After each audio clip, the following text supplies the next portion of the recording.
What has driven China's transformation? Hard work and genius unleashed under effective leadership and policies. Charity bestowed by developed countries. Plunder and exploitation of other territories in the manner of former Western colonizers. I was born shortly before China started reform and opening up 40 years ago, and I have lived the changes that followed.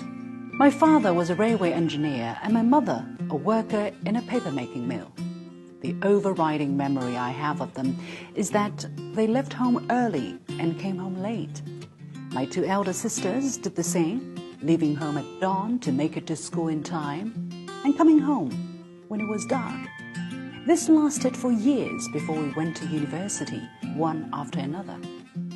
We've had separate lives ever since, pursuing our individual dreams. Basically, we were expanding our own worlds, and when hundreds of millions of Chinese people do the same at the same time, just like the expansion of the universe, you get to where we are pretty fast in today's China.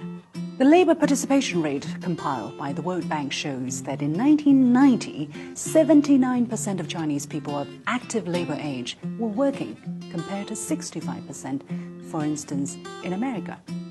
In 2017, that gap was smaller, but still 69% versus 62%. For decades, we didn't have the luxury to enjoy life. We wanted to change ourselves desperately. As we are taking stock of 40 years of trial and tribulation, the U.S. administration claimed it was, first and foremost, the U.S. that rebuilt China over the past 25 years. Sure, by supporting China's entry to the World Trade Organization in 2001, the U.S. opened its economy to China, to borrow the words of many Americans. But without the reform and opening up which started in 1978, under the leadership of the Communist Party of China, we would never have enjoyed such progress.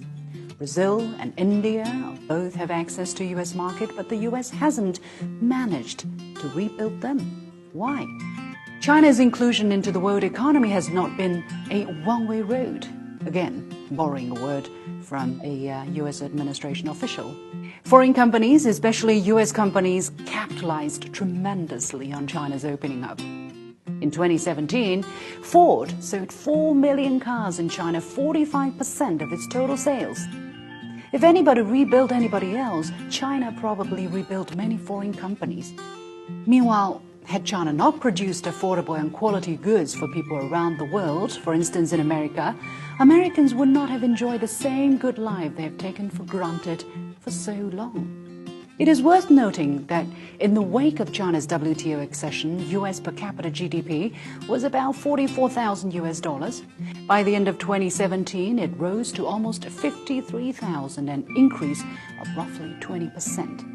Over the same period, inflation-adjusted manufacturing sector output in the U.S. rose by more than 15%. In this sense, should we say China helped rebuild America?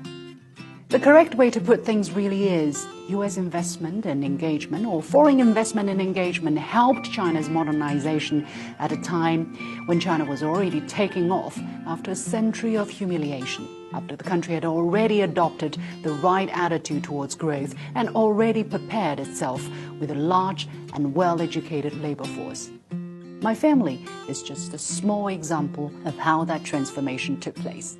For the U.S. to claim all the credit for it would be disrespectful, to say the least. 40 years of reform and opening up did not just transform our lives, but the lives of people around the world.